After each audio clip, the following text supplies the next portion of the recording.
No, Martín Chambi, tengo que empezar diciendo que fue un niño que desarrolló su infancia cerca del lago Titicaca, en las alturas de Carabaya, en un pueblecito que se llamaba Coaza, donde precisamente por aquellos alrededores había una compañía minera británica que estaba explotando unos yacimientos de oro, y en esa compañía había un fotógrafo que estaba tomando fotografías de cómo se desarrollaba el trabajo de esos mineros, ¿no?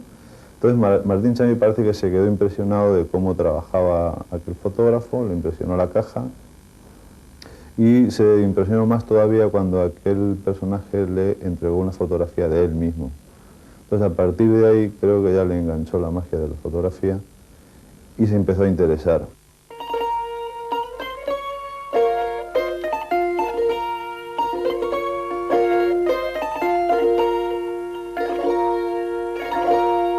Ver la obra de Martín Chambi significa situarle en el tiempo, y en aquel tiempo la fotografía en el Perú, y sobre todo en el Cuzco, contaba un poco con lo que era la épica de los fotógrafos, una escasez tremenda de medios, una gran dificultad para conseguir los materiales.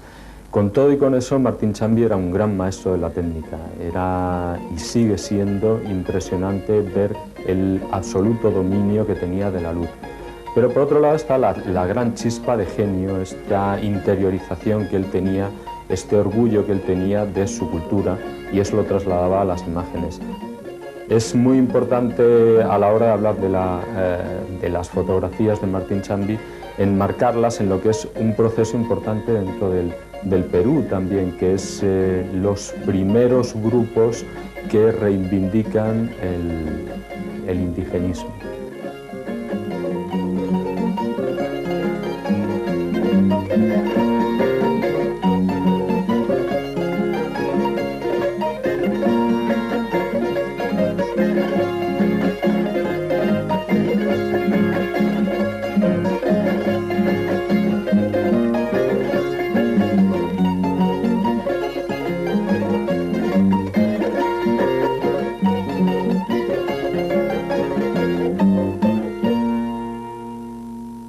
Martín Chambi fotografiaba todo. Martín Chambi fotografiaba, tenía un estudio donde hacía sus fotografías de encargo, también hacía fotografías de encargo en exteriores, pero él también tenía su trabajo personal. Él se movía mucho con una mula, sobre todo para hacer paisajes, pero él tenía la costumbre de salir antes que con la cámara, salir con un cuaderno de notas, donde en él iba escribiendo todo, o sea, los cambios de luz que había, cuándo debería ir a fotografiar, cuándo le gustaba un paisaje, y luego ya iba a fotografiar ya a tiro hecho, ¿no? Sabiendo ya cuándo tenía que ir, en qué momento y a qué hora del día era la mejor luz para fotografiar. Hay una fotografía de Martín Chambi que es la boda de don Julio Gadea, el prefecto del Cuzco en aquella época, que reúne, a mi entender, dos de las características más importantes de Martín Chambi como fotógrafo, que es, por un lado, el gran dominio de la luz y, por otro lado, su maestría para controlar los grupos, para distribuirles. Cuenta su hija Julia, que le pregunté cómo había hecho esta foto Martín Chambi, que cuando salían los novios de la habitación, pasaron delante de una ventana y él les detuvo. Esta intuición para ordenar las escenas, para ordenar los ambientes, para ordenar los espacios y los protagonistas de las imágenes, es lo que hacía que su fotografía resulte como muy natural. Él utiliza la luz para dar prioridad a los personajes. De hecho, los novios son los que tienen aquí mucha más luz, y en esta penumbra, casi utilizando estas luces de Rembrandt, por ejemplo, que era uno de sus pintores preferidos, él sitúa ahí en la penumbra a los personajes que están en un segundo plano. Y incluso luego hay un segundo trabajo de laboratorio que él hacía sobre la placa de cristal, en la que eliminaba todas las partes superfluas, de manera que dejaba toda esta fotografía envuelta en una penumbra. Lo cierto es que el dominio de la cámara de placas también le permitía reordenar algunas de las perspectivas, y su gran dominio del laboratorio le hacía poder corregir todos y conseguir todos estos matices que tiene la fotografía. Los detalles de la novia son impresionantes y la nitidez con los que están resueltos.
La obra de Martín Chami me sugirió en ese momento, no sé, no recuerdo bien, pero algo fuera de lo común. A mí yo cuando vi tantas obras allí juntas y tan buenas, de tanta calidad, vi que claro, que todas las fotografías estaban realizadas con luz natural, que el tipo tenía algo más que fotógrafo, algo más que el alma de un fotógrafo dentro, ¿no? Él parecía un adelantado de su época.